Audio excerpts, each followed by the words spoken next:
मेरा नाम महेश चौहान है। रहने को घोरपड़ी गांव में हूँ। आईटीसी में जॉब करता हूँ मैं।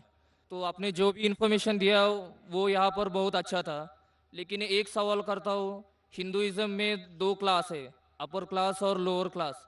तो लोअर क्लास को पहले ज़माने में ट्रीटमेंट बहुत बुरा मिलता था। तो मैं ये करना चाहता हूँ कि डॉक्टर बाबा साहेब आम्बेडकर उन्होंने बुद्धिज़्म ही क्यों चुना लोअर क्लास के लिए? भाई साहब ने बहुत अच्छा सवाल पूछा कि हिंदुइज्म में दो क्लास है, lower class, higher class. Actually Hinduism में चार क्लास है। अपने टॉप और बॉटम को गिना। लोअर ही पकड़ता हूँ मैं बस। हाँ, चार में बहुत कन्फ्यूजन है। हाँ। लेकिन मैं क्योंकि तालिब इल्म दिगर मज़ाहब का, मैं दो कहूँगा तो लोग बोलेंगे मैं हिंदुइज्म नहीं जानता हूँ। आप कहे तो प्रॉब्लम नहीं है, अपर एंड लोअर। मैं जानता हूँ कि ब्राह्मण है, क्षत्रिय है, वैश्या और शूद्रा है। चार क्लास है। लर्नेड क्लास ब्राह्मण, जैसा आता है हिंदू मजहब किताब में कि भगवान से सिर से बने ब्राह्मण, चेस्ट से बने क्षत्रिय वॉरियर क्लास, और पेट या थाइज से बने वैश्या जो है बिजनेस क्लास, और फीट से शूद्रा। तो बाबा साहेब अम्बेडकर ने शूद्रा क्लास के लिए बुद्धिज्म ही क्यों चुना? बहुत अच्छा सवाल है।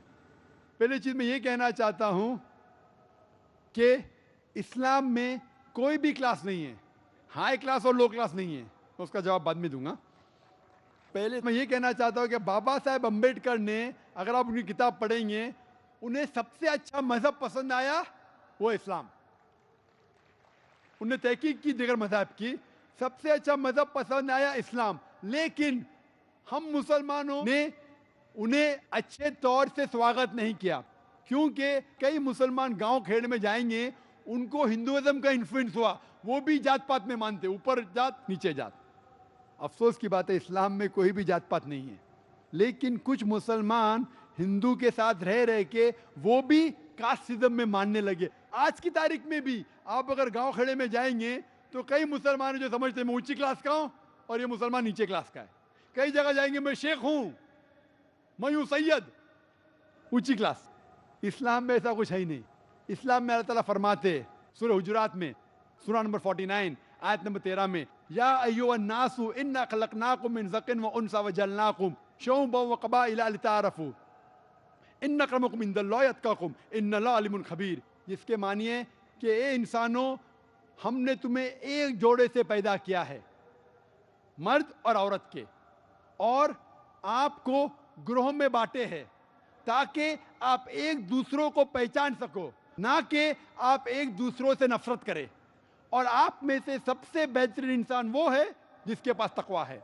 तो इंसान एक क्राइटेरिया से ऊंचा या नीचा हो सकता है। जो आदमी के पास तकवा है, राइचियसनेस, पायरिटी, गॉड कॉन्शियसनेस, खुदा की अच्छी इबादत करता है, खुदा के पैगाम पे अमल करता है, वो ही इंसान ऊंचा है। पैसे के मामले से कोई आदमी ऊंचा नीचा नहीं हो सकता है। जिन्स के मामले से मर्द या औरत ऊंचा नहीं हो सकता है, या कलर से, सफेद या काला रंग से कोई आदमी ऊंचा या नीचा नहीं हो सकता है।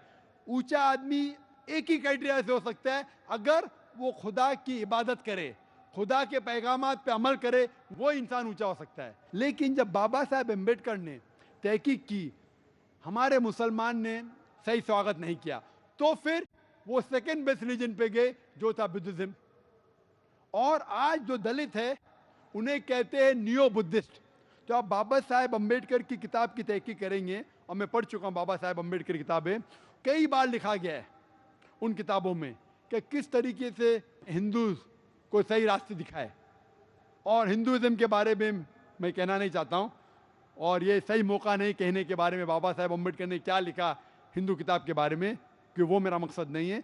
लेकिन मैंने उनकी किताब पढ़ चुकी है, तो गलती थी अब मुसलमानों की।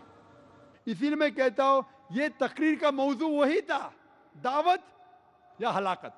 अगर आप गैर मुसलमान को इस्लाम का पैगाम नहीं पहुंचाएंगे, अल्लाह ताला आपको नष्ट कर देगा, अल्लाह ताला आपको हलाक करेगा। तो इस तकरीर का मौजू वही था, क्योंकि हम मुसलमानों ने सही तरीके से गैर मुसलमान को इस्लाम नहीं पेश किया।